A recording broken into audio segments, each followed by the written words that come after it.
Tudo bom? Tudo Deixa eu ótimo. arrumar a luz aqui, porque agora mudou tudo. Bom dia, Tudo bom? pessoal. Se apresenta aí pro pessoal aí que não te conhece, pessoal que já te Ótimo, conhece aí ótimo. também. Bom dia, pessoal. Eu tenho um canal no YouTube, eu sou o Francisco. Eu tenho um canal no YouTube e foi por meio desse canal que eu acabei conhecendo o Ismael, com um trabalho magnífico que ele faz em relação aos rates. Eu estava há muito tempo querendo, a gente estava conversando há um tempão já para a gente dar uma conversada sobre as características dos rates, como a gente pode montar uma carteira de buy and hold estruturada para o longo prazo, principalmente em que tenha bastante rates na carteira que componha, principalmente pela questão da diversificação e também para a gente conseguir alcançar novos mercados em que a gente não alcança aqui no Brasil. Então até surgiu a ideia da gente trocar uma ideia de como a gente pode montar uma carteira de rates estruturada para o longo prazo e que a gente possa surfar a onda, digamos assim, de vários setores que o mercado americano possa nos oferecer. Então, Ismael, vamos conversando, vou compartilhar um pouquinho aqui como eu monto a minha estratégia de buy and hold, por que eu faço, quais são os pontos em que eu levo de análise e a gente pode ir debatendo um pouquinho sobre essas características. Então, porque aí a gente chamou aqui o pessoal muito para falar aqui um pouquinho sobre os REITs, né? Porque no privado, até nas perguntas, a gente recebe muita pergunta sobre e o REIT Alpha, e o REIT Beta, é bom, vou comprar, não vou comprar. E muitas vezes as pessoas não compram ou compram, né? Porque não sabem nem muito o que está comprando, né? Só vão lá e compram. Vou dar um exemplo para vocês de um erro muito comum que eu vejo. Eu vou até colocar depois um post. As pessoas enxergam o Rich Data Center como se eles fossem um HD externo. Sim, Então, quem tem essa visão com o Rich Data Center tem que correr uma série de erros, né? Não sabe nem muito bem o que está investindo, porque o Rich Data Center, cada um é um, né? Então, os REITs hoje de escritório que estão caindo bastante, né? Principalmente os REITs de Nova York, que é o SL Green. Depois eu falo até o case dele aqui, que esse final de semana teve muita pergunta aí sobre o SL Green, sim. Vornada, Boston Properties. Então, você tem que fazer uma análise até macroeconômica, né? Se você está disposto a suportar, de repente, a volatilidade. Eu vejo o pessoal ansioso, por exemplo, com o Simon Property, né? Simon Property, ele vem sofrendo aí, vem sofrendo não, né? Porque ele é o maior rating do varejo, mas ele vem com a volatilidade alta, principalmente devido a um processo que está aí na justiça. Então, se você compra um REIT e não sabe por que você tem na carteira, você comprou ele só porque, de repente, eu vi no YouTube, ou Eu tem um vi no cara que eu post, acho, ou tem eu um vi no cara post. bacana que eu gosto, eu comprei, e você não está, de repente, preparado para a volatilidade que ele tem, né? Então, assim, é por isso que a gente faz o post, né? A gente faz essa live aqui nesse intuito, né? Até para o pessoal conhecer um pouco mais que são os REITs aí, né? E como você vai Exato, montar carteira, né? Pra você ter expectativa, né? Mas exato. fala aí de como que você monta a sua carteira aí para nós. Esse é um ponto muito, muito bacana, Ismael, porque eu não sei como é que é um pouco da tua realidade, mas a minha, eu sou bastante consumido pelo meu trabalho durante a semana. Então, eu tenho meu trabalho principal que não é vinculado ao mercado financeiro, e esse é até um dos porquês em que eu comecei a fazer o buy and hold. Isso foi algo que eu, pensando agora nos últimos 2 anos, eu estava fazendo buy and hold já há 8 anos, digamos assim. Principalmente porque eu sempre fui muito consumido pelo meu trabalho, e eu não tinha tempo durante a semana para realmente fazer as análises e entender os ativos, os papéis. Então eu comecei a fazer as análises trimestrais, principalmente pelos resultados, tanto dos estoques quanto das ações, e depois dos rates. E foi uma maneira que eu comecei a fazer que eu entrava nos papéis e que basicamente ao entrar neles eram papéis em que tinham muita confiança, muita resiliência e muito histórico. Então acho que esse é até um ponto de que tu olha também, principalmente nos rates, em relação ao histórico dele, como é que é a gestão do rate, qual o track record dele também em relação aos últimos anos. E esse é um ponto que eu comecei a trazer muito na minha carteira em relação a, ok, eu tenho pouco tempo de análise para realmente olhar a minha carteira, como é que eu faço nesse pouco tempo, quais são as melhores ações que eu posso fazer. Eu digo melhores ações, como eu posso trazer o conhecimento e quais são os melhores papéis que se encaixam para mim. Não necessariamente, como eu tenho um olhar muito forte para longo prazo, sempre quando eu faço uma compra, eu olho para 10, 15, 20 anos, eu sempre gosto de olhar muito do histórico e como é que esse setor, como é que eu vejo esse setor, principalmente daqui a esse período. Então é um ponto que eu compartilho muito no meu canal e também aqui no Instagram, é qual o objetivo de fazer essa compra e se tu vai colocar um rate na tua carteira, qual o objetivo com esse rate? Não necessariamente a gente pode ter rate com prazos de 2, 5, 10, 20 anos, como a gente pode ter rating que a gente quer ficar um pouco menos tempo com ele na carteira, né? Isso vai depender muito do objetivo de cada um. E talvez até um ponto que tu pode trazer da tua estruturação em relação a prazos e como é que tu faz essa diversificação também entre os setores, que é algo que eu gosto de olhar demais. Olha só, eu faço. A primeira coisa que eu faço, eu até falei pro pessoal do Close Friend aqui, como que eu monto a minha carteira, né? Tá legal o Sim. som aí? Tá bem bom, tá bem bom. Só dá uma mexida aqui, deixa eu Então, bacana. Eu expliquei pro pessoal até o Close Friend como que eu estruturo um pouco a minha carteira, né? Porque antes de estruturar ela, primeiro que a gente tem que ter diversificação para o setor, né? E não só REITs também, como investir em ações de empresas de tecnologia, enfim. Sim. Quando a gente vai estruturar, acho que primeiro a gente tem que saber o que a gente quer, né? Exato. Então, às vezes a gente cria uma expectativa em cima de... Ou a gente quer alguma coisa e só que a gente tem outra expectativa. Eu falo que, às vezes, tem gente que, por exemplo, o cara quer casar com uma mulher, que ela é bem-sucedida, rica, CEO da empresa, e aí ele chega em casa e ele fica pé da vida porque a cueca dele não está passada, entendeu? Então, assim, você tem que saber o que você quer. Se você quer um REIT, por exemplo, que ele vai te pagar um dividendo alto, muito provavelmente a perspectiva é de que o crescimento dele vai ser baixo. Ou no mínimo que ele está sofrendo aí com dívida, enfim, tem uma série de fatores. Então, o que eu vejo muitas pessoas se empolgarem com yield, né? Então, você tem até um ETF aí, que é o Super Dividend, que você olha lá que isso é só o REIT endividado dele. O VNQI, por exemplo, é um ETF de REIT internacional aí que tem bastante REIT endividado, mas tem um dividendo muito alto. Então, mas não te oferece crescimento. Então, você está disposto, por exemplo, a ter um dividendo de 7, 8%, mas não crescer nada? Daqui 10 anos você vai olhar lá, a inflação de repente está comendo a tua valorização. Então, eu acho que a primeira coisa que o investidor tem que ter é ver a característica do REIT. Então, aquilo é um REIT de crescimento, aquilo é um REIT que vai te dar um dividendo alto, sei lá, é um REIT turnaround, entendeu? Então, é isso que a gente faz, entendeu? Aqui. E a gente, quando a gente faz a mentoria, quando a gente faz aqui o nosso Close Friend, até que eu abro minha carteira, eu mostro isso. Eu falo, por exemplo, você tem o REIT, por exemplo, que é o caso de data center e infraestrutura, são setores que pagam um dividendo muito baixo. Mas por quê? Porque o mercado já precifica que eles vão crescer muito. Então, quando você vê E o mercado imobiliário, ele é um ciclo, né? Ele é um ciclo que a gente exatamente, tem. Ele é um ciclo. O ciclo do capitalismo, você tem um ciclo do mercado imobiliário. Então, eu vou até falar depois no final, o pessoal perguntou muito de SL Green. O SL Green já vinha num ciclo de baixa, né? Então, o ciclo imobiliário por exemplo, de Nova York, ele já não estava tão bom. Se você for olhar, por exemplo, a cotação dele até em 2019, ela já vinha apresentando sinais de sofrimento. É lógico que por exemplo, eu vou falar aqui um pouquinho desse SL Green aqui, só para dar um exemplo, né? SL Green é um REIT de escritório em Nova York. E todos os prédios dele estão localizados em Manhattan. Então, quando a gente pensa pelo senso comum, a primeira coisa que o investidor pensa, é um REIT de escritório em Manhattan que paga um yield aí, acho que já tem todo 7, quase 8% de yield. Então você fala, é um yield alto e só de escritório em Manhattan.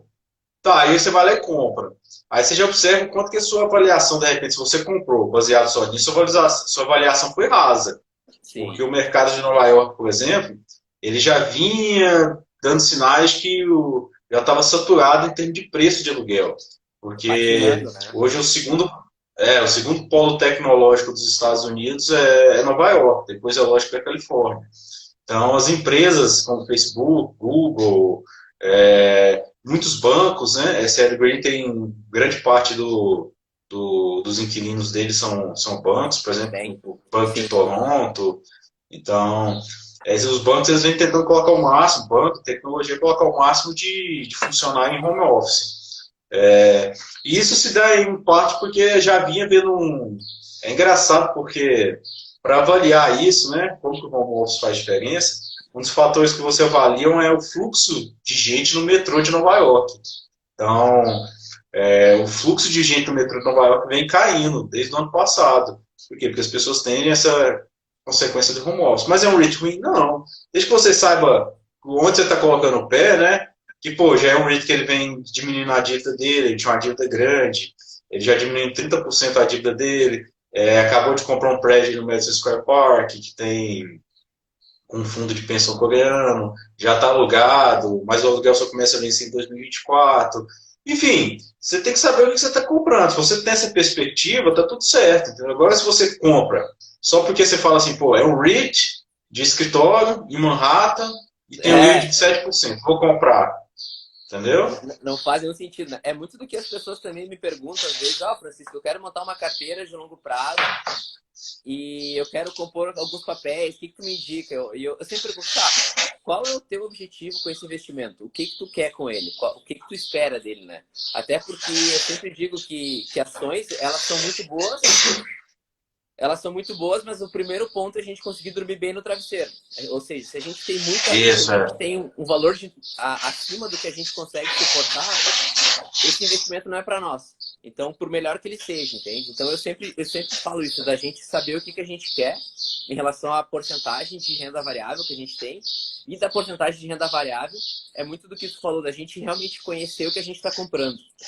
Um dos pontos que eu sempre trago nas minhas análises é que a gente tem que saber quem é o board da companhia, principalmente para conhecer as pessoas que tomam as decisões da companhia, tanto da companhia quanto do rate. Então, é um ponto de trazer nas análises ainda mais porque a gente é sócio minoritário dos nossos cases. Então, quando a gente entra em algum ativo, algum papel. Então, em tese, mesmo que a gente tenha o direito a voto, eu estou falando das ações aqui, mas isso é a mesma coisa para os rates, a gente tem que os saber... REITs são empresas, né? Isso, a gente tem que saber as pessoas que tomam as decisões, até para ver se a gente está alinhado com as decisões dessas pessoas, né? Então, antes de entrar, de fazer análise tanto dos números financeiros, dos setores, eu também gosto de entender, tá, quem são essas pessoas, quais são o histórico delas, o que elas fizeram, né? Até para a gente ter uma ideia de se a gente quer estar junto com essas pessoas ao longo do tempo, né?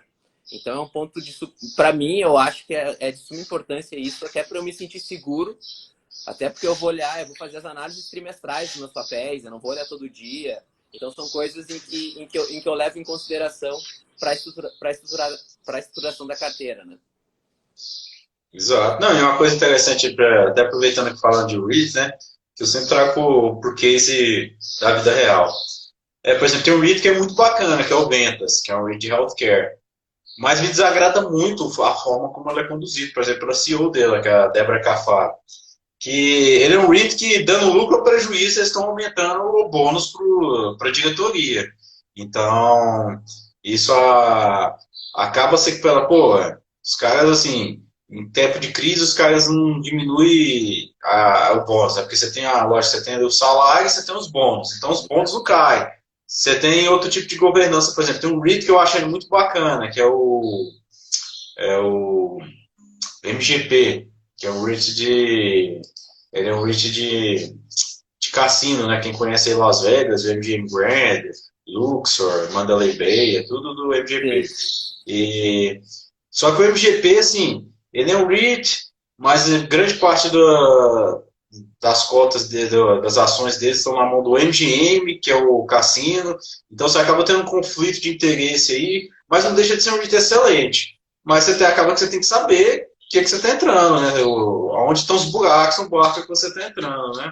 Então, Exatamente, essa questão de bônus, de diretoria, é um ponto super importante de levar em conta. Eu já tive alguns casos em que eu olhava, principalmente lá no mercado americano, em que tinha alguns acionistas majoritários em que cada vez mais estava aumentando a transferência de dividendos, ou seja, mesmo a companhia a companhia dando um resultado cada vez menor, o board querendo cada vez mais que a companhia traga dividendos para eles. Então, é um ponto de extremo cuidado de ver da gente ter nas análises em que a gente olha. E exatamente o ponto que tu trouxe dos bônus desse rate, né? Então, é super importante de ver isso. Acho uma coisa super importante antes da compra, até porque normalmente nós ficamos bastante tempo com esse ativo, com esse papel, né? Então, se a gente entrar, a gente está super seguro e ciente do que a gente está comprando. Não, então, para dar um exemplo aqui, né, nesse caso aí do dividendo, um exemplo que eu dou é o Realty Income, que é o segundo maior aí do varejo. O Sim, Realty Income, ele vem no... Ele acabou... Deixa eu só fechar uma porta aqui rapidinho, que eu acho que o pessoal está falando claro. passarinho piano, tá? Vai lá, vai lá.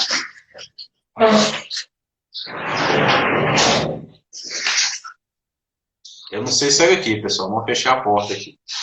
Vamos lá.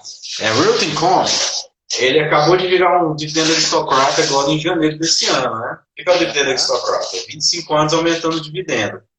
É, e esse número, 25 anos, ele não foi escolhido aleatoriamente, né? Ele é escolhido, assim, existe uma matemática por trás dele, até porque você consegue fazer comparação com bônus do Treasury, 10 anos, por exemplo.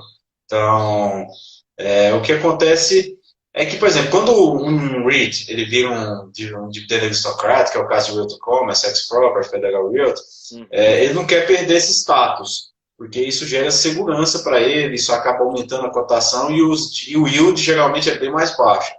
Então, o Realty Income, ele vem, por exemplo, aumentando agora a liquidez dele, ele acabou de pegar 320 milhões de dólares ele emitir em notas seniors aí para poder aumentar a liquidez e garantir um aumento de dividendo. Uhum. Eles vêm trabalhando muito forte com os inquilinos para poder manter a taxa de aluguel, então está cerca de 86% aí a taxa de arrecadação de aluguel deles. Mas que o que me preocupa um pouco nele é o seguinte, por exemplo, tá, ele é um REIT do varejo. Se os inquilinos dele não conseguirem pagar o aluguel, o que ele vai ter que fazer? Ele vai ter que dar um jeito de aumentar dividendo. Ou ele vai ter que usar a caixa para um payout acima de 100%, ou ele vai ter que, como ele acabou de fazer, né, essas notas seniors ainda não estão, elas não vão ser disponibilizadas porque elas estão só em linha de crédito, né, então se elas vão ficar lá no caixa, mas ele acaba tendo que se endividar para poder manter o dividendo para o acionista. Então, hoje o Realty Income ainda está com prêmio alto. Quer ver quanto está o yield dele aqui? Só para te garantir aqui, para não Vamos dar uma falar olhada. besteira. A última vez que eu olhei era 4,4. Acho que eu olhei essa semana passada aqui. Mas só para ter certeza que quanto está o dividendo dele hoje. O dividendo dele está em 4,78. Realty Income, eu calculo assim, na recomendação, né, gente? Mas se a pandemia acabar, todos os inquilinos começarem a voltar a pagar aluguel, o dividendo dele não passa de 3%, então é 2,9, 2,8, entendeu? Sim. Então, o mercado ainda está apreensivo, né? Com essa questão de ele não dar conta de pagar esse dividendo, ou ele perdeu o status de dividendo aristocrata, mas o próprio CEO dele, né, o David, na última teleconferência, já falou, né, que para eles o dividendo é sacrossanto. Então, eles não mexem, É, que o dividendo vai não ser mexe. pago de qualquer jeito. Mas aí que está a questão, por exemplo, sabe que, tá, eles não vão mexer no dividendo, mas se ele não mexe no dividendo, talvez a cotação caia, que é o que acontece com os REITs de hipoteca. Então, pô, tá caindo lá, você está ganhando seu dividendo até alto, mas a cotação está despencando, vale a pena? Então, se você sabe isso, então eu não tenho muito como, mas se eu colocasse na minha carteira hoje, eu teria essa consciência. Então eu vou dormir tranquilo. Porque a Sim. pior coisa, na minha opinião, é a ignorância, né? Quando você investe sem saber no que você está investindo. Aí qualquer solavanco você entra em pânico, entra em desespero. Exatamente. É uma coisa que as pessoas até vêm falar comigo, bah, a empresa X caiu 10%, 15%. E aí eu sempre dou os exemplos de outros ativos em que a gente acaba não olhando o preço, né? Então, como eu vivo no sul do Brasil, a gente tem muita parte por exemplo, trocando um pouco de assunto, de parte de agro aqui, a gente trabalha muito com agro, e a gente não vê a gente não fica calculando quanto vale o nosso ativo, a gente calcula o nosso valuation, principalmente pela nossa capacidade de produção. Então esse é um ponto que a gente sempre olha e que eu sempre trago para as empresas e que a gente vai expandindo o mercado tanto no Brasil quanto nos Estados Unidos, quanto em outros lugares. Não pelo valuation, mas sim pela capacidade de produção daquela companhia, aquela capacidade de geração de caixa no rate, né? Também ou nos estoques. Então, esse é um ponto que, com certeza, eu sempre falo e é importante que tu traga aqui para nós também, até para as pessoas que olham no canal, é da gente olhar e estar tá super ciente do que a gente está comprando, para a gente, como eu falei no começo da live, da gente dormir tranquilo, né? Então, esse é um ponto super importante. Exato. Mas, Ismael, se tu puder Cara, trazer, se tu fala puder aí. trazer um pouco da tua experiência, assim, de quais são quais são os setores, quais são os rates, se tu abrir um pouquinho mais assim nos Estados Unidos, até para apresentar um pouco para o pessoal aqui, eu acho que seria super importante para gente trocar uma ideia sobre isso, muito mais porque eu gosto de olhar setores, né?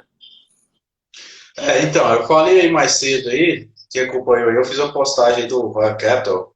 Eu, Sim, geralmente toda semana aí, uma vez por mês, eu coloco aí como que tá essa questão, né, do Royal Capital. O Royal Capital sim. coloca o Os rendimento por setor, né? Hoje setores, os né? dois, os dois melhores setores hoje, na minha opinião, vale lembrar que melhor não significa que ele tem que estar na sua carteira ou que ele está no seu Exato. perfil.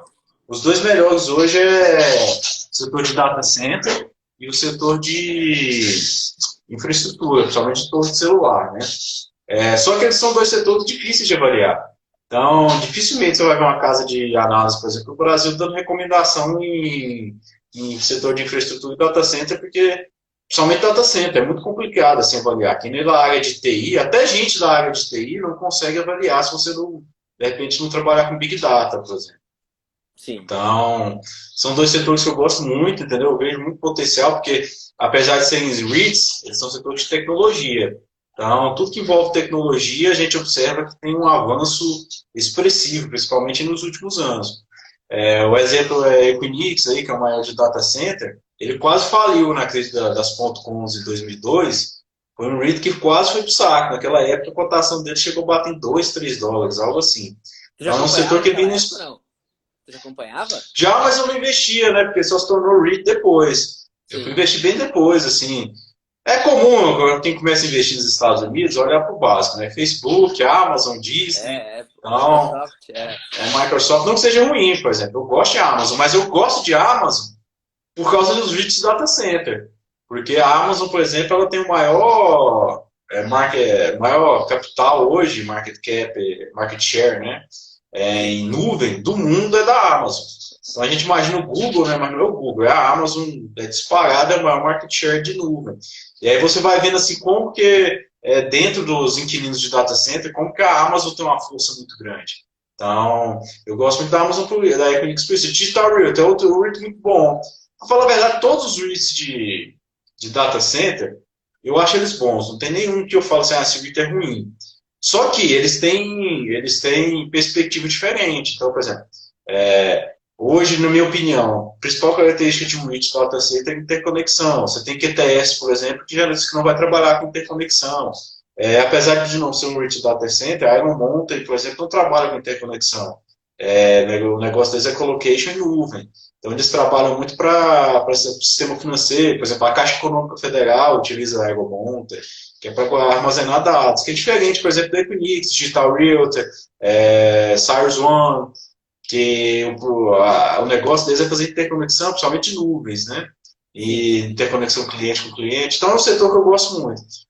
Outro setor que está crescendo aí, não sei se vocês viram aí o jornal, pode, se quiser falar e interromper, que eu vou falando que nem um da Não, coisa aqui. ótimo. Um dos pontos em que eu gosto muito de ver, que eu trago nas minhas análises, é a diversificação. Então, se tu puder até comentar um pouco mais sobre diversificação e a medida de rates que podem sair um pouco dos Estados Unidos e que tem uma exposição fora dos Estados Unidos também seria interessante. Muito mais porque a gente começa a olhar muito mais agora para o mercado asiático também, né?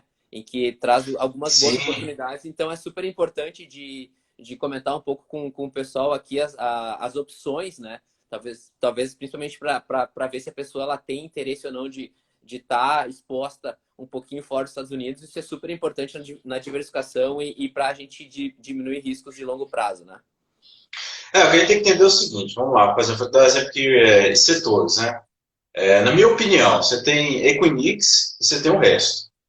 Quando a gente fala de infraestrutura de antena de celular, você tem American Tower e tem o resto. Você tem industrial você tem Prologs e tem o resto. Então, assim, são os gigantes dentro dos setores dele, né? Apesar de que Digital Realty é muito bom, todos, como eu falei aqui, Data Center, mas o que acontece com a Equinix? A Equinix está muito bem distribuída no mundo inteiro. Então, ela tem um market share, se você for pegar por continente, ela tem um maior market share em todos os continentes. Não é só na América do Norte, é na Ásia.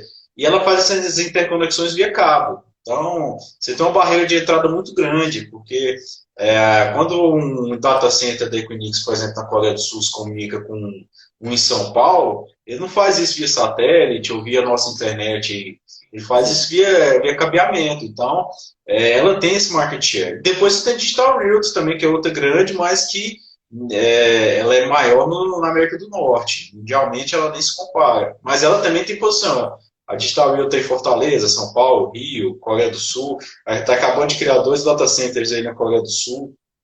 Então, é um REIT muito bom. QTS, o pessoal pergunta de QTS. Você trabalha em pela escala, principalmente aí nos grandes centros urbanos dos Estados Unidos, grandes centros tecnológicos, né, que é a Virgínia, a Carolina, o Triângulo de Pesquisa da Carolina, Boston, Califórnia. Mas é o sistema de colocation, né, o sistema que a gente chama de varejo, né, house. Então, mas são REITs todos bons. Agora, a questão de diversificação, por exemplo, de antenas, né? Antenas, você tem, igual eu falei, a American Tower, que é o maior, sem comparação, disparado ele é o maior. Ele tem posição no Brasil, Índia, França, Alemanha, Argentina, México, África do Sul, Nigéria, está no mundo inteiro a American Tower. Sim. E a receita dele caiu agora um pouco, principalmente porque tem uma grande posição, né, no Brasil, na África do Sul e Índia, e por causa da cotação aí do dólar, né, todas as moedas sofreram, principalmente a nossa foi a que mais sofreu, inclusive. Exato. Isso afeta um pouco na receita dele. Mas é um REIT muito bom. Aí depois você tem Chromecast. O Chromecast é um REIT que só está nos Estados Unidos. Ele está focado, tem agora inclusive um fundo lá nos Estados Unidos que eles têm uma posição de quase $1 bilhão em Chromecast, que eles emitiram uma carta criticando o modelo de negócio deles em pequenas células, né? Sim. E o outro é o SBA. Então são REITs diversificados mundialmente, exceto Chromecast, que é só Estados Unidos. Outra industrial aí, né, que o pessoal gosta, né? Prologs. Só para você ter ideia, a Prologs é a maior REIT de industrial do mundo. Estima aí que quase 4% do PIB do mundo passa no galpão da Prologs. Só para você ter ideia do tamanho que ela é. Só no Brasil, a Prologs tem 26 galpões. Se a Prologs ela fizesse um fundo imobiliário, só no Brasil, ela pegasse os galpões dela, só de Brasil, e fizesse um fundo imobiliário, ela seria o maior fundo imobiliário do Brasil, entendeu? Então, só para a gente ter uma ideia do tamanho que ela é. Do que a gente está falando, né? Então, e a gente às vezes nem dá mole, assim, a gente dá mole porque nem conhece, né? Mas você pode investir no Brasil através de um REIT nos Estados Unidos, como eu acabei de explicar. Se você tem Equinix, saiba que você tem data center em São Paulo e no Rio. Se você tem Digital Realty tem posição em Fortaleza, São Paulo e Rio. Prologs tem 26 galpões espalhados pelo Brasil, principalmente nos grandes portos. Iron Mountain, por exemplo, atende a Caixa Econômica Federal. Então, assim, é só para a gente ter uma ideia da potência que eles são, né? Simon Property Group, quem perguntou de Simon Property. Simon Property é o maior do varejo, né? Mas ele não tem as posições dele. Grande parte é Estados Unidos, a segunda maior posição dele é na Ásia, e depois a Europa. O que eu gosto um pouco do Simon Property é porque eles são bem agressivos no crescimento, né? Eles são o famoso capitalismo americano, então eles aproveitam tudo para comprar. Eles compraram a Forever 21, que é aquela, quem vai em shopping, sempre quem viaja, né? Quando você viaja tem no aeroporto lá, Forever 21. Então, Forever 21 é de Simon Property. Quer ver outro que JCPenney, né? Que tá falindo em processo de falência. A Simon Property junto com a Brookfield está montando uma joint venture para poder adquirir o JCPenney. Mas ela vem, velho, e eu acredito que ela ainda vai sofrer muita volatilidade, né? Porque eles fizeram em janeiro uma oferta em outro REIT chamado Taubman Center, que é um REIT de shopping centers localizado em Beverly Hills, lá. Quem assistiu Barras no Baile, né? Que é das antigas, aí vai lembrar. Vai indo, né? Então, Beverly Hills é a parte mais glamurosa ali de Hollywood. Então, eles fizeram uma oferta de 2,3 bi para Taubman Center, só que a pandemia jogou areia aí nesse pirão, né? E acaba que Simon Property desistiu, tá querendo desistir dessa compra, Taubman Center levou para a justiça, e aí caiu na mão do juiz aí, que parece que o juiz é mediador, enfim. O processo está marcado, a primeira audiência de conciliação aí está marcado para novembro, né? Até novembro eu acredito que vai ter muita volatilidade. Sim. Enquanto não sai essa decisão aí, né? E se a decisão for desfavorável para o Simon Property Group, é 2,3 bilhões que eles vão ter que desembolsar, né? Então não é pouco dinheiro. Então, isso acaba gerando muita volatilidade no curto prazo, né? O pessoal tem Simon Property. Vou aproveitar e te Pode perguntar falar. do Simon Property.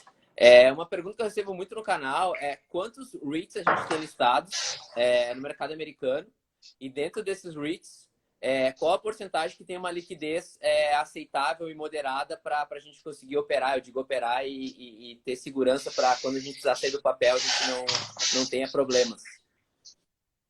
São cerca de 225 REITs, né? Você tem REITs de equity, que são os nossos REITs fala aí, os REITs de tijolo, e você tem os de mortgage, que são os de hipoteca. Só os de equity, que são os de tijolo, são 185.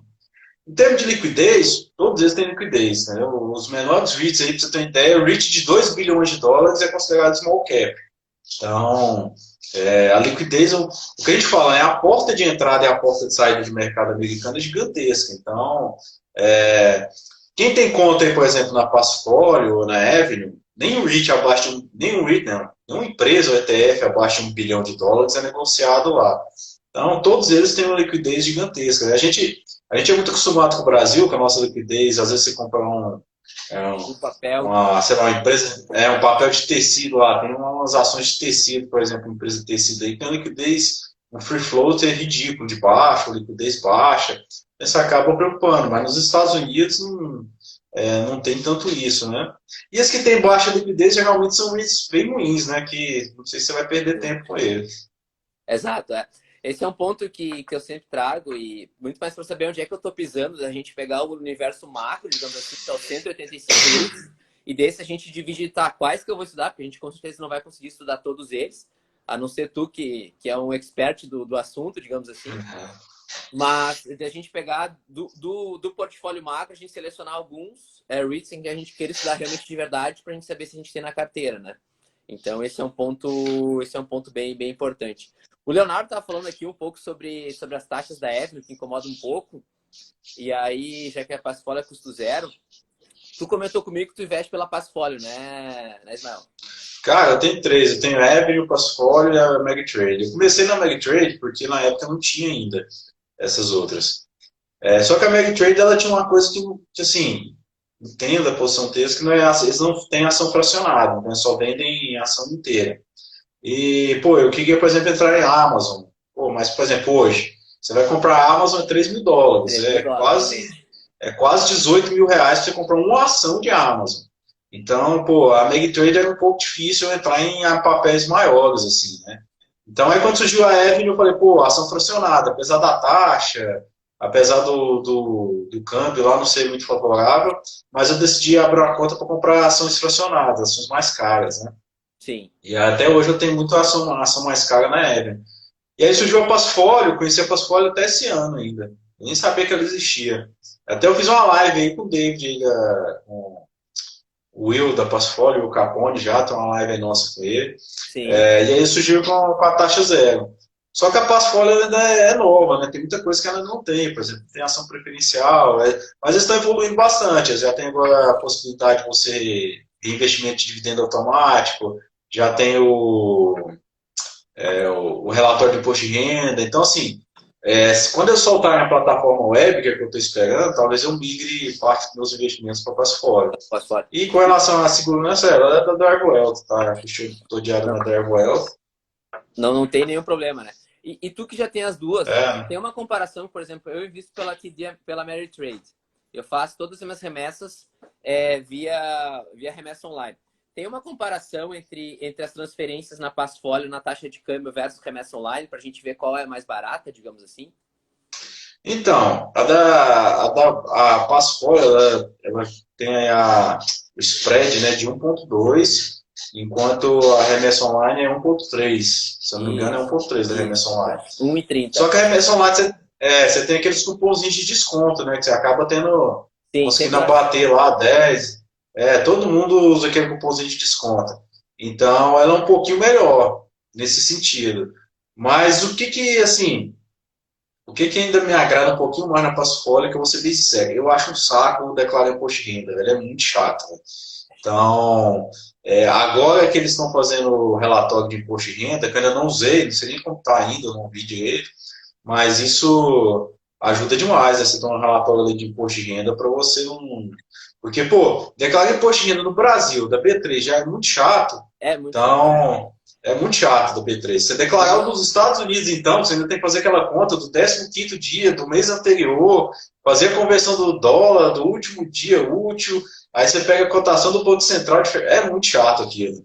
Então, o relatório, assim, ele te agiliza muito a vida nesse sentido. exato. Eu sempre brinco que no imposto de renda, às vezes eu pego e passo um final de semana inteiro só fazendo imposto de renda, né? Então eu pego 2 dias focados e agora cada vez mais entrando no mercado americano.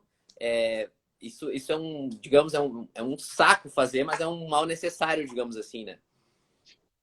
Não, não tem jeito. Até que você não fazer, tá no bico do corpo, se não fizer. Isso. E eu O comento pessoal contigo, perguntou aí. isso. E eu comento contigo dessa questão das corretoras, principalmente porque eu acabo fazendo algumas remessas para lá e vou fazendo remessas menores. E aí, como eu faço remessas menores, eu olho muito para essa questão de custo, né? Para a gente começar a colocar numa esteira as remessas que a gente vai fazer. Então, hoje é bom entender esses dois lados, tanto a TD, quanto a Avenue, quanto a Passfolio, que são basicamente as 3 corretoras que os brasileiros usam lá fora, para a gente entender qual é a melhor forma e como cada um se adapta melhor às 3 opções que a gente tem hoje no mercado, né? Fora outras várias. Não, e aí, assim, eu acho inevitável, por exemplo, para a Evelyn zerar as taxas. Então, Isso vai acontecer daqui uns dias. isso vai acontecer uma hora ou outra, porque o que acontece? O brasileiro está indo, era muito difícil abrir conta, né? Tudo das antigas também, pô, abrir conta da Ameritrade, eu lembro que tinha que arrumar um fax para mudar documento. É um Então, parto, assim, é uma documentação é um chata. parto se abrir uma conta na Ameritrade, é muito chato, velho. Então aí eles te mandam uma carta com a senha, e se essa carta não chega, você tem que ligar lá, enfim. E aí surgiu a Avenue, por exemplo, que é muito fácil você abrir conta na Avenue. Assim, você abre conta aí na Avenue, na Passfolio, no teu celular agora, em 5 minutos. Então é uma foto, a foto do documento e acabou, tá aberto a tua conta. Então, isso facilitou bastante. Só que assim, num ponto, eu vejo que a Avenue, ela tem um atendimento que eu até acho bacana, mas ela vai ter que melhorar muito aí nas taxas dela. A Passfolio não tem taxa nenhuma, né, exceto o spread aí que eles cobram. E um spreadzinho que eles cobram em ação fracionada também, que vocês podem observar lá. Mas ela não tem, por exemplo, plataforma web. A plataforma deles ainda é bem restrita, do meu ponto de vista. Mas, que, pelo que eu já conversei com eles aqui, o pessoal da Passfolio, eles têm a pretensão de melhorar bastante isso aí.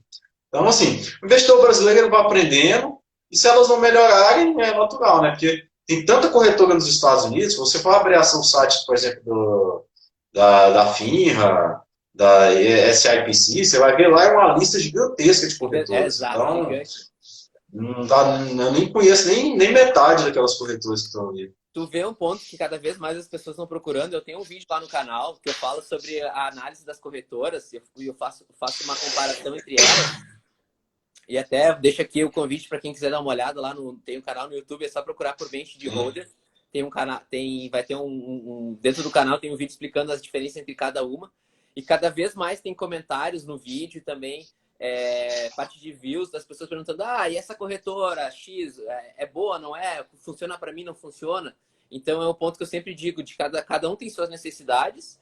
Tu tem uma, eu tenho outra, e a gente vai se adaptando conforme as opções do mercado, né? Não, sim, o Brasil ainda está conhecendo, assim. Eu vejo que está tendo uma enxurrada de gente agora nos Estados Unidos. Quando eu comecei não tinha nada, assim. Para ter informação tinha só em inglês. A gente tinha nenhum site em português. Foi lá para 2015, mais ou menos. 15, 14, 15. Não sei se você lembra ali quando a Empíricos, na época eu ainda li Empíricos. A Empíricos lançou aquele relatório O Fim do Brasil. Acho que foi em 2014, se não me engano. Quem investe há mais tempo, com certeza leu Empíricos, né? Isso não... Então. Aí naquilo, aí na época eu falei, velho, não dá pra ficar só no Brasil e tal, tem que pôr dólar também, não sei o quê. Aí eu comecei aos pouquinhos, entendeu? E aí com o tempo eu fui indo. Aí, depois que surgiu a Avenue, por exemplo, para abrir conta, aí eu comecei a investir mais em ações fracionadas, principalmente as grandes aí, que é a Amazon, enfim. E aí foi quando a gente começou. Sim. Mas assim, você vai aprendendo, né? Claro. É uma vantagem, eu acho que o pessoal, por exemplo, depois até que dar uma coisa aqui só no Pulse Trend aqui. Vamos lá. Eu às vezes acho que o pessoal acha até que eu sou meio isolado, mas eu sou isolado não, gente. É porque assim, a gente aqui tem uma parceria, fica eu e o Joaquim. O Joaquim conversa muito com o pessoal, o Joaquim é um cara que gosta muito de bater papo. Eu passo meu tempo, a maior parte dele lendo, assim. Eu estou o tempo inteiro lendo relatório, assim. Enquanto acho que o pessoal fica ali vendo WhatsApp. Eu saio, por exemplo, de grande parte dos meus WhatsApps, porque eu passo 80% do meu tempo lendo o tempo inteiro. Se eu não estou com meus filhos, estou fazendo nada, eu estou lendo relatório, estou E deixa eu lendo te perguntar, balanço. compartilhe se puder conosco as tuas principais fontes de informação em relação aos rates. Isso é super importante e até para a gente saber, com o expert do assunto, onde é que a gente olha as infos, né? Olha só, o pessoal que está começando, que quer ter uma noção de setor primeiro, para os 10 maiores setores aí, eu acho que o site é REIT.com. O REIT.com é da REIT, que é uma associada National Association REITs. Então, os REITs eles se associaram e formam a REIT. Então, lá dentro você tem uma classificação dos REITs e você tem algumas informações básicas dos REITs. Como o setor que ele atua, entendeu? Comparação, valor de mercado. Aquela primeira noção básica, para você ter uma noção geral dos REITs, eu gosto muito do site da REIT. Você tem um que dá uma classificação que ele dá nota, né, para os REITs, que é o REIT Note, REITnote.com. Mas a maior parte das informações que eu obtenho é através do próprio. Por exemplo, você quer ter uma informação do Brookfield. Você entra lá no site da Brookfield e lá tem parte Investors. A Investors tem lá os balanços, tem a apresentação anual que eles fazem. Sempre que você tem a apresentação trimestral, você tem uma teleconferência com o CEO, enfim. E aí eu obtenho muita informação daquilo ali. Porque isso me ajuda a ter uma noção do que o REIT quer, né? Porque às vezes você tem um REIT que tem um dividendo alto, mas ele está ali desesperado, só pagando dívida. Então, aí você já observa muito isso. Capacidade de expansão, entendeu? Enfim, eu gosto muito de olhar principalmente pelo site de relacionamento com o Isso, investidor. cai na mesma questão que eu sempre falo aqui no Brasil, né? Que a gente sempre, a fonte de informação é sempre o RI, né? Não vai fugir disso, né? Até para a gente saber exatamente da fonte mesmo, a gente vê até um ponto que eu olho como é feita as apresentações, o que o conselho fala. Eu sempre leio as cartas também, isso é super importante para entender como é que Sim. o presidente está pensando, está olhando, está passando para o mercado, então isso é super importante. E nos rates a gente não foge, é mais ou menos a mesma cartilha, digamos assim, né? Exatamente. Não, e aí é muito bem feito, assim, né? Não tem muito o que falar, né? O Finvista também é bom. Eu uso o Google Focus para ver métricas, entendeu? De forma mais rápida ali. Então você tem muito site, assim, você tem o Market Watch, se eu não me engano, que é bom também. Você tem o Simply Wall Street. Eu quase não uso, mas ele é um site muito completo, assim, não só para REITs, para todas as ações, assim. Ele tem nota, comentário, enfim. O Simply Wall Street também é bem bacana, apesar de eu quase não usar, né? Mas é um site Sim, que eu gosto. sim. Enfim, e todo dia aí, às vezes o pessoal me manda coisa que eu descubro coisa nova, né? Eu nem Tu acaba sabia que descobrindo tinha, e eu, pela pô, interação, né? Exato. o próprio pessoal, a interação minha, descobre sites que eu nem sabia que existia, porque é gigantesco o mercado americano, nesse sentido, né? O pessoal perguntou aqui, só comentando aqui no setor, acho que para quem está iniciando, né? Que eu vi muita gente perguntando sobre, estou iniciando aí no mercado, nos vídeos, que estão no setor específico. Eu gosto muito do setor residencial para quem está iniciando. Por quê? Porque o setor residencial, ele é um setor de fácil análise, né? Porque é casa, né? Todo mundo tem que morar em algum lugar, né? Então, você mora num apartamento, você tem uma ideia de quanto que é o metro quadrado da compra do seu apartamento, do aluguel do seu apartamento, da casa. A gente consegue mensurar que, pô, quanto mais próximo do centro, o aluguel é mais caro, está perto do metrô. Então, é fácil analisar isso. Por exemplo, a gente publicou aí agora do Washington, o Washington é um dos dois REITs mais antigos do mercado americano, que a perspectiva dele não é tão boa porque grande parte do portfólio residencial dele não está perto do metrô em Washington. Sim, Então, quem trabalha, né, em Washington quer uma moradia perto do metrô, então ele tem essa desvantagem. Então, o mercado vem punindo um pouco ele na cotação com relação a isso. E o mercado que a gente tem que lembrar é o seguinte, o mercado residencial, né? Você tem, basicamente, ela é dividida em quatro, né, subsetores, mas eu vou falar dos dois principais aqui, que é residencial de casa e residencial de apartamento. Qual a diferença? Imagina só, quando você se dispõe a morar num apartamento, você quer uma boa localização. Você quer um apartamento perto de uma linha de metrô, ou um apartamento próximo do centro, ou que tenha um fácil acesso, entendeu? E só que esse tipo de qualidade no apartamento é mais difícil de você construir do nada, entendeu? Por exemplo, uma linha de metrô, você não constrói ela do dia para a noite, então você leva muito tempo. Então, quando um apartamento, um prédio, está localizado próximo de uma linha de metrô, você vai ter aquele espaço restrito ali para um determinado número de prédios. E esses prédios, eles vão ser mais disputados. Então, a vacância deles vai ser menor. Se a vacância é menor, a única forma de você aumentar a vacância é aumentando o preço do aluguel. Então, qual a vantagem, por exemplo, dos vídeos de apartamento? Eles crescem muito em aluguel, o reajuste de aluguel deles é muito forte, até um dos mais fortes que tem aí no mercado, talvez, seja os apartamentos, mas o crescimento deles é bem menor, porque não é fácil você construir um prédio, não é fácil você achar uma boa localização para construir um prédio, entendeu? Então, o investidor, quando ele investe em um REIT de apartamento, o que a gente chama de multifamily, eu tenho que ter a ciência do seguinte, eu estou investindo num investimento que o crescimento dele em portfólio é menor, mas a taxa de reajuste de aluguel, em geral, é bem maior. Portanto, é que eles são os maiores REITs, Avalon Bay, Essex Property, Equity Life. Enquanto quando você tem um apartamento de casa, por exemplo, eu moro em casa, quando você quer uma casa, geralmente você sabe que você não vai encontrar uma casa próximo do centro, entendeu? Então, quem quer morar em casa já está bem ciente, ou até em condomínio fechado, por exemplo, já está bem ciente que vai ter que ir para um lugar mais distante. Isso acontece também nos Estados Unidos. Então, os REITs de casa, eles possuem um reajuste de aluguel um pouco menor, bem menor até do que os apartamentos, mas eles são bem mais fáceis de se estruturarem. E quem conhece o modelo, quem já viu em filme, o modelo de construção de casa nos Estados Unidos, lá você levanta a casa do dia para a noite, porque é tudo de madeira, né? É Então, tudo de madeira e são 5 modelos, né? Digamos, tu vai lá na arquiteta, lá são 5 modelos, isso. padrões, que é aquilo e não foge, né? Eu E tive não essa tem impressão muita. também. Quando eu estava nos Estados Unidos, eu fui lá e foram os pontos que eu comecei a reparar que as casas são todas parecidas, né? Isso. E uma coisa interessante, por exemplo, nas casas novas dos Estados Unidos, o quanto que tem um setor, que é o setor de timberland, que é o florestal, ele é muito correlacionado com o setor residencial de casas. Então, tanto é que nas últimas 2 semanas, o setor que mais valorizou foi o setor florestal, porque eles têm essa correlação, né? Então, o que acontece com o setor de casas? E como eu falei, o setor de casas ele vai ter um reajuste de aluguel menor, mas o crescimento dele é bem maior, porque por exemplo, estados como a Flórida, né, Flórida, Califórnia, Texas, Novo México, você cria aquele condomínio gigantesco em torno de um lago, por exemplo, e constrói as casas tudo de madeira, rapidinho, entendeu? Você vende elas, aluga elas. Você tem, por exemplo, o Sun Communities aí, que é um de casa manufaturada, onde você pode comprar a sua casa, você compra a casa, uma casinha de madeira pequena, aí você coloca ela lá na Flórida. Aí se você quiser mudar para o Colorado, você leva a sua casa para lá, entendeu? Então a casa é sua, mas o terreno é do REIT.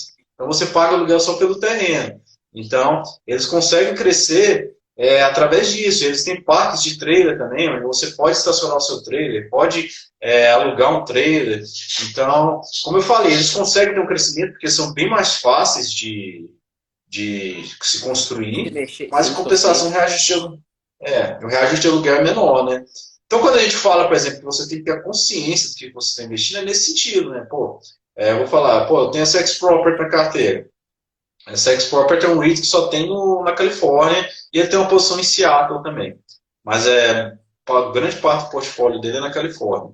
E ele é de apartamentos. Então, ele vive em função do setor tecnológico. Ele Santa Clara, é onde está o Facebook, Amazon, Google, Oakland, São Francisco, San Diego.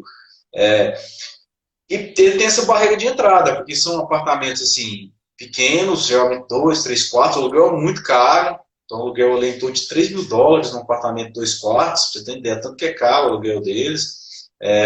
Só que eles são muito bem localizados, né? Não é fácil você competir com essa ex-property nessa região. Tanto é que o mais próximo dele aí na Califórnia é o Avalon Bay, mas o Avalon Bay é o maior dos Estados Unidos, né? É o maior REIT residencial. Então, só para o pessoal entenderem a dinâmica um pouquinho de que a gente tem que ver quando a gente analisa um REIT. Exatamente.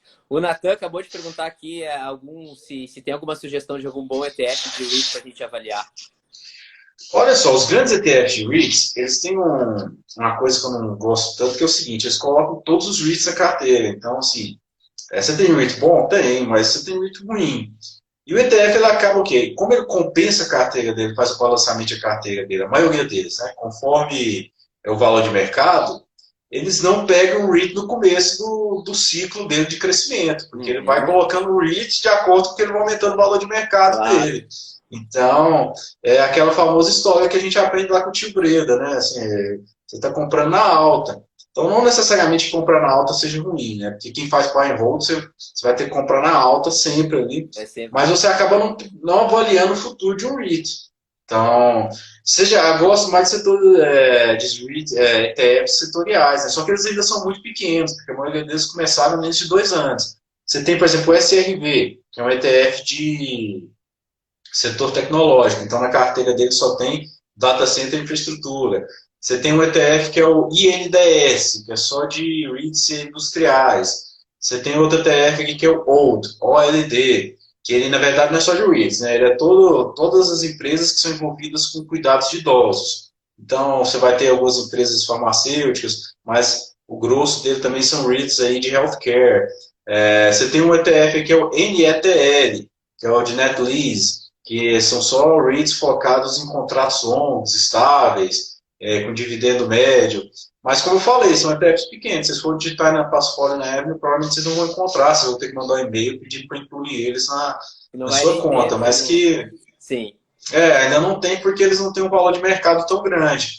Mas são ETFs que eu acho que ainda vão crescer muito porque o mercado ainda está conhecendo os REITs, né? É natural, por exemplo, todo mundo quando começa a investir em REIT vai lá e coloca no VNQ. Por quê? Porque o VNQ é o maior. Mas não necessariamente o VNQ é o melhor, entendeu? Tanto é que no, Claro. no longo prazo ele inclusive perde para o YR, E porque o YR. normalmente em tudo que a gente tem, até às vezes as maiores empresas não são as melhores, né? Os maiores canais não são os melhores. Então isso é como tudo na vida, né? Normalmente, né? E o VNQ também entra É, nessa questão, né? Então ele é o maior, é o mais conhecido.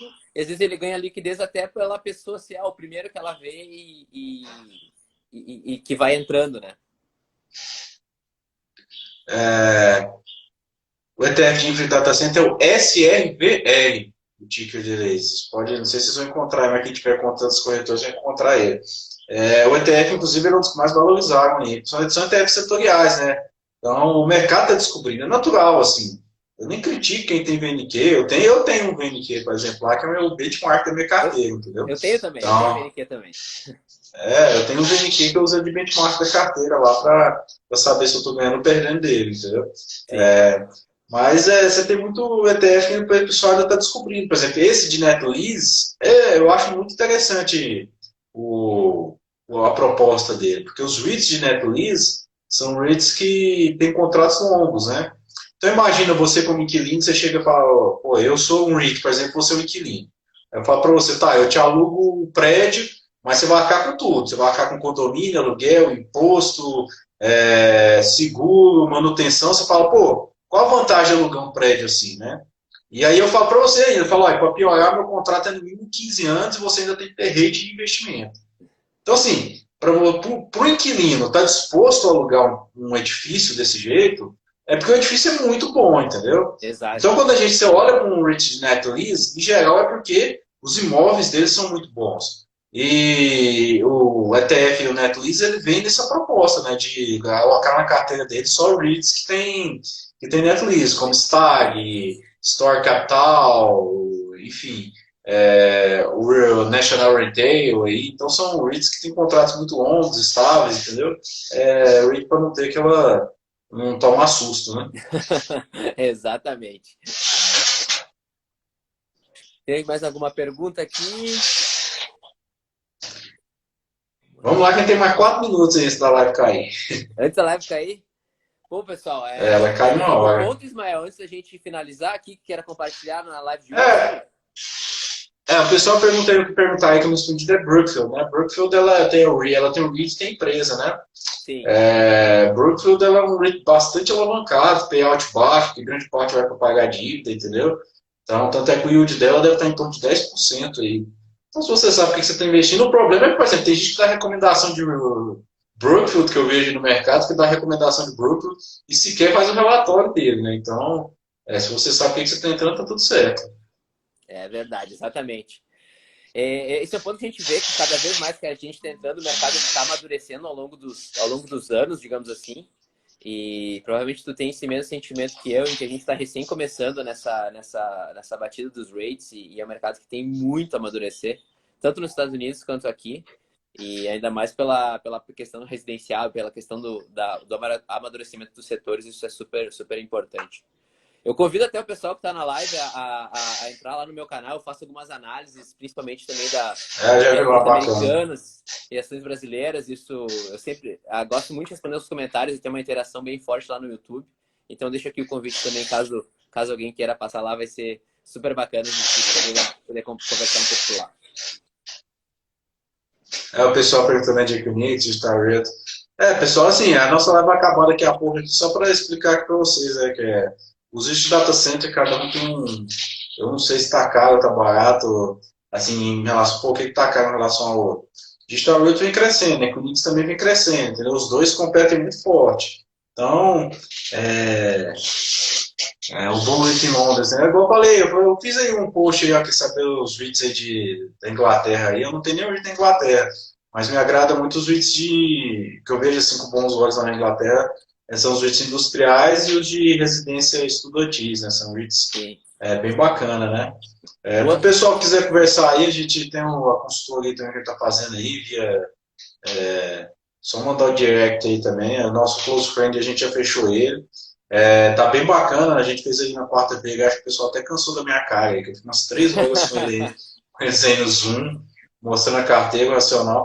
Porque, na minha opinião, é o seguinte, antes de você montar a carteira por setor, eu monto ela por expectativa. Então, tem REIT que eu tenho expectativa de crescimento, tem REIT que eu tenho expectativa de yield alto, tem REIT, por exemplo, small cap, você tem mid cap, você tem outros REITs que eu vejo quanto que estão adquirindo outros REITs, o caso, por exemplo, Simon Property, Rexford Industrial, Innovation Industrial, que é o REIT, por exemplo, eu nunca fui muito empolgado com a indústria da maconha, né? Mas eu também não tenho, mas Inovative Industrial, por exemplo, é o REIT que tá me surpreendendo como que eles já estão comprando os galpões e já alugaram há 10, 15 anos, então, e tudo para a indústria farmacêutica. Então, é um REIT que eu vejo ele aí com os bons olhos. Entendeu? Então, assim, eu acompanho bastante notícia para ver o que eles estão fazendo também, né? Porque não basta falar, tem que fazer, né? Então, você tem o Rexford Industrial que está comprando tudo com dinheiro de caixa. Então, eles não estão nem gastando dinheiro com isso. Mas é isso, pessoal. Tem 20 segundos aqui, eu vou dar um tchau para vocês aí. A gente faz outras lives aí. Na quarta-feira a gente vai fazer aí uma com investidores internacionais aí para explicar. Essa vai ser no YouTube, tá? Ótimo, show. Deixa eu ficar seu adeus aí mais 9 segundos. Então tá. Um abraço, pessoal. Um abraço, valeu. Obrigado a você. Até a próxima.